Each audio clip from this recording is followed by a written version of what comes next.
Today on the Monday Show, we're going to talk about camera-related rumors and also some site-related news. And what other bad habits we're picking up from digital photography. This is the Monday Show number 8, March the 18th.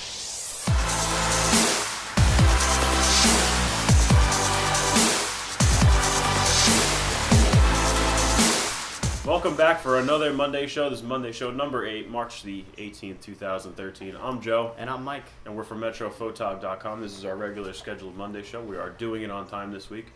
This week, we're just going to talk about quick rumors, related news. We know Canon has a big event at the end of the week on Friday, Thursday, Friday, depending upon your time zone. Yep. They're going to be having a big event, hopefully 70D, and there's also rumors of another really small DSLR. We're not talking mirrorless. We're talking small DSLR, smaller than the Rebel, so that should be interesting. Kind of like a T3, you know what you mean? Or something small? Not so much a T3. They're talking about something that's a little bit more expensive than your Rebel, but it's going to be smaller than your Rebel. 98% viewfinder. It's going to have a lot of really nice features. Might have the same sensor as the Rebel line, but still, it's going to be a pretty cool camera, I think. Yeah. Sounds pretty fun. So we'll see what happens there, and you'll definitely make sure you come back next Monday when we cover what Canon came out with. Yep. Also, other site-related news, we have a new video up on the YouTube channel. Finally, EF 24mm f2.8 unboxing review. Full video about it. Not the new edition with IS and USM, but the 1988 edition, the edition that's going to be affordable for you as we're budget amateurs, $300 range. Yep. Really good 24mm lens. Also, we have 2 new galleries that Joe actually posted this past week. They're 2 hockey galleries, so you can look for me inside there. He uses his EF 7200, which is a really great lens. Yeah, L glass 2.8. It's really nice. Non-IS. If you like to see anything about that, there's also a video on the channel about the unboxing and review of that. I think one of them was the JV playoff game, and then the other one was a varsity game, I think. So check those 2 out. They're pretty neat. As always, if you like any of the pictures, let us know. We'll send you digital copies. Also, something really exciting is our DC experience video, which is coming out pretty soon. We have lots of pictures and lots of footage that we shot there when we were there. It was a really great experience. Yeah, so I think what you'll see is a video from us on the complete experience, from getting the shots, what gear we decided to go with, all of our planning that went into it. Conditions and all that type of stuff. And then, we'll most likely show pictures. We have some B-roll footage, some video footage from down there too. So we'll try to tie that all together, and that'll also announce the galleries on the website, which you can go and check out too.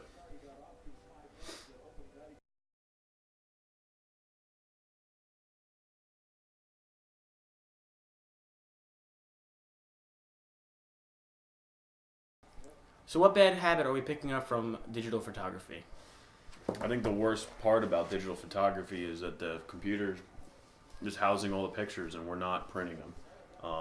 Back in the days of film, Polaroids, instant cameras, and down to film and throughout, we always had those prints. When you'd go to the reproduction centers, to your developers, they'd develop your film, and then you'd get at least one set of prints. A lot of people got doubles. So they can give them to their family, and they can print them put them on the wall, and put them in frames and all that stuff. Exactly, and the problem we're facing is, a lot of people are sharing photos digitally, but that's where they stop, and people aren't getting the benefit of pictures. Because really, what is the benefit of pictures?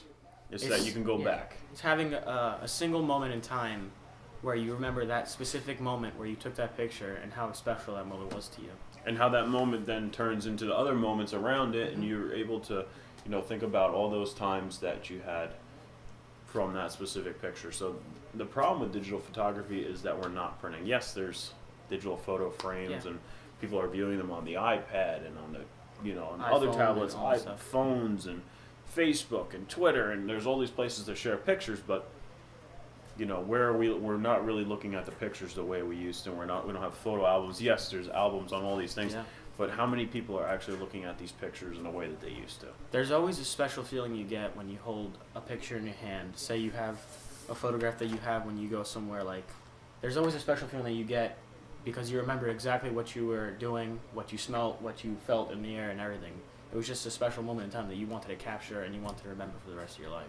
Yeah, photo albums, going through old photo albums, there's a lot of good feelings there to go through and see different things and priceless moments that have been captured so you can remember them. I mean, even moments that you didn't even live that could have been way before your time, you're able to see them going all the way back, a long time you're able to see. So we really need to get a lot better with printing I know us especially, me especially, take a lot of pictures during the year and we just don't print them.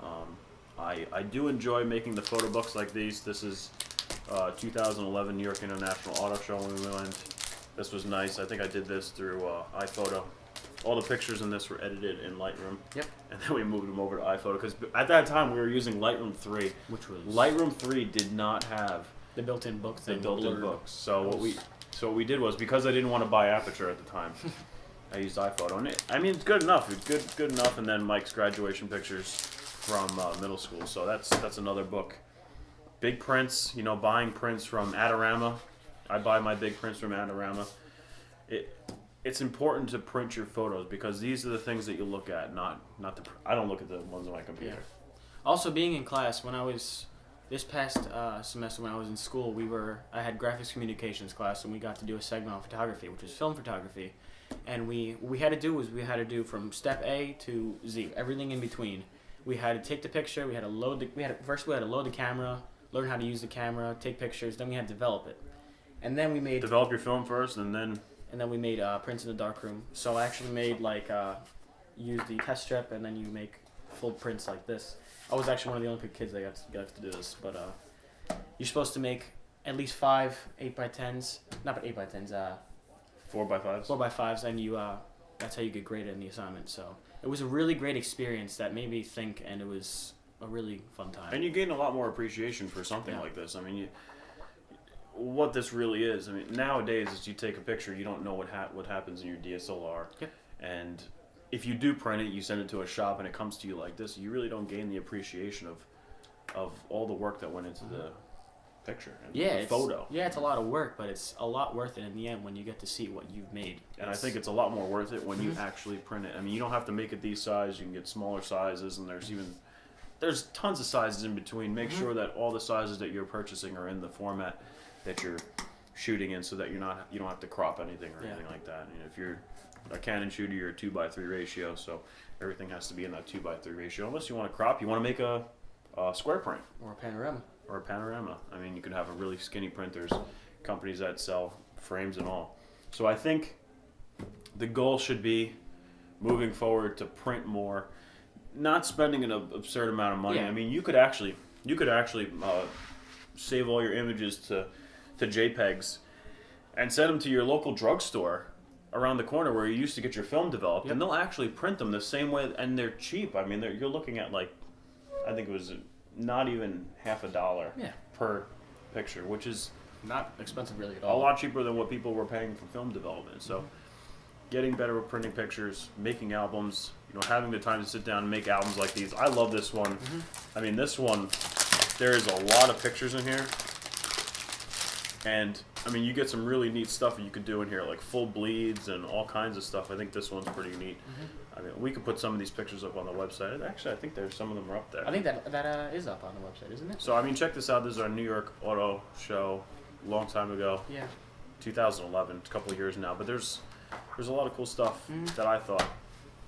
Making the album, to me, solidifies that the job is done. Yeah, it's pretty fun too. You get to pick the spots they're in, what kind of colors, and you get to make a photo album. It's fun. Yeah, it's like a old time ago. People would buy this big photo album, they put their pictures in it. But this is a little easier, a little less messy, and I mean, some of the pages. What I did was I made them color themed, so you see all yellow, all blue, and then I think I had a full bleed in here somewhere where it went across both pages, or is that the other one? It might have been the other one. It's pretty neat. They allow you to print. These are from the movie Cars, but they allow you to print all the way across. And it was pretty neat. Actually, I think it's in here, but maybe we could put that picture up. Yeah. That's from the graduation. Printing better, preserving our pictures.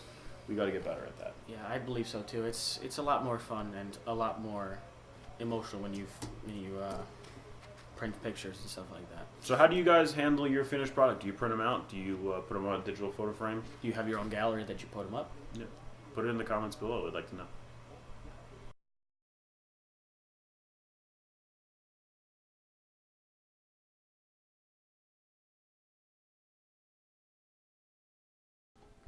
That's Monday show number 8 in the books. Today we talked about news and rumors. And we also talked about needing to print our photos and get that physical media. If this video helped you out in any way, make sure you click the like button. I think it's down below now. Yeah. I change it every week. Comment on the video. Let us know what you're excited about for the new Canon releases coming up soon.